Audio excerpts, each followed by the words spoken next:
ఆరిఫ్ ఆరిఫ్ ఇక్కడ రా కమ్. ఇంత అండర్స్టాండింగ్ మాకు ముందు లేదు.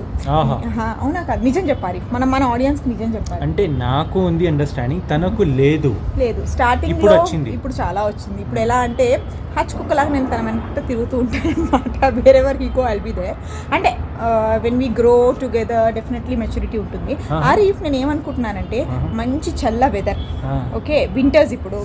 సో మనం ఒక బార్బిక్యూ సెటప్ తెచ్చుకొని ఇక్కడ చుక్కా ముక్క సెటప్ పెట్టుకుంటే ఎలా ఉంటుంది అంటావు? బాగా ఉంటుంది. ఈ బిల్డింగ్ వాళ్ళు ఏమంటారు కదా, మన బిల్డింగ్. మీకు సంగతి తెలుసా? ఈ బిల్డింగ్ లో టోటల్ 7 ఫ్లాట్స్ ఉన్నాయి. అరే దా చెప్పు స్టోరీ మొత్తం నువ్వు. టోటల్ 7 ఫ్లాట్స్ ఉన్నాయి. దాంట్లో మానది పెద్దది ఫ్లాట్ కాదు. మనం వచ్చాక ఎంతమంది వెళ్ళిపోయారు చెప్పు. మేము వచ్చాం, ముగ్గురు వెళ్ళిపోయాం. కాదు, మేము వచ్చామా, మా పైన ఇంకో డ్యూప్లెక్స్ ఒక డాక్టర్ గైనిక్ ఉంటుంది అనమాట. సో నేను అనుకున్నా ఫ్యూచర్ లో నాకు హెల్ప్ అవుతుంది కదా అనుకున్నా. కానీ నాకు ఎక్కడో ఏమో ఇప్పుడు ఇంతమంది ఫ్లాట్ లో అందరూ ఉంటే నాకు నీళ్లు రావేమో, ఇవన్నీ నేను ఎందుకు దేవుడిని ఒకరోజు కూర్చొని కోరుకున్న, అబ్బా ఇంతమంది ఉంటే ఎలా, మళ్ళీ నాకు ఏమైనా ప్రాబ్లమ్స్ అవుతాయి అనేసరికి నేను వచ్చిన సామాన్లు షిఫ్ట్ అవుతున్న లోపు వాళ్ళ సామాన్లు షిఫ్టింగ్ మీకు వెళ్ళిపోతుంది. నీకు నిన్న ఎక్స్పీరియన్స్ చెప్పా బాబు వీళ్ళకి.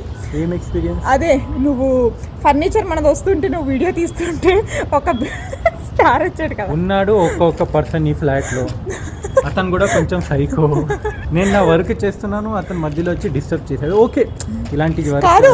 నువ్వు ఆయన ఏమన్నావు అది నువ్వు చెప్పట్లేదు. అంటే అతను ఒక షారూక్ ఖాన్ లాగా ఫీల్ అవుతున్నాడు. నేను చెప్పాను, నేను సల్మాన్ ఖాన్ రా భయ్యా, మనం ఇద్దరు ఫ్రెండ్స్, కలిసిమెలిసి ఉండాలి. కాదు అరిఫ్, నువ్వు ఆయనకి ఏ స్టైల్లో చెప్పు వీళ్ళకి. సల్మాన్ ఖాన్, షారూక్ ఖాన్ చెప్తే చాలా కోపం వచ్చాడు. But anyways we have to maintain good relation with every one. So అలా అనమాట. సో 7 ఫ్లాట్స్ లో ఆపోజిట్ ఫ్లాట్ కూడా ఒకటి 4 BHK అది ఖాళీగా ఉంది.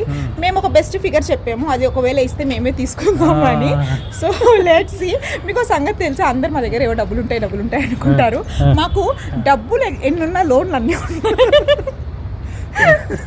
అసలు లోన్లనే ఉంటాయి. వీళ్ళు అన్నయ్య వాళ్ళందరూ చాలా good, they do well. So వాళ్ళందరూ ఏంటంటే వీళ్ళ దగ్గర ఎక్కడున్నాయి వీళ్ళకి అన్ని లోన్లైనా మంత్ ఎండింగ్ వచ్చేసరికి అన్ని కనిపిస్తాయి మాకు. బట్ స్టిల్ ఎంత లోన్ ఉన్నా ఒక హోప్, ఈఎంఐ కట్టడానికి కూడా ఇంకా లోన్ ఉన్నాయి. సో అలా మా లైఫ్ నడుస్తుంది. But we are happy. అంటే మనం వర్క్ మీద కాన్సన్ట్రేట్ చేయాలి. ఇచ్చేవాడు దేవుడు, అలా అనుకొని వర్క్ చేయకూడదు, వర్క్ చేయాలి. సో అప్పుడు దేవుడు ఇస్తారు. కరెక్ట్ కదా?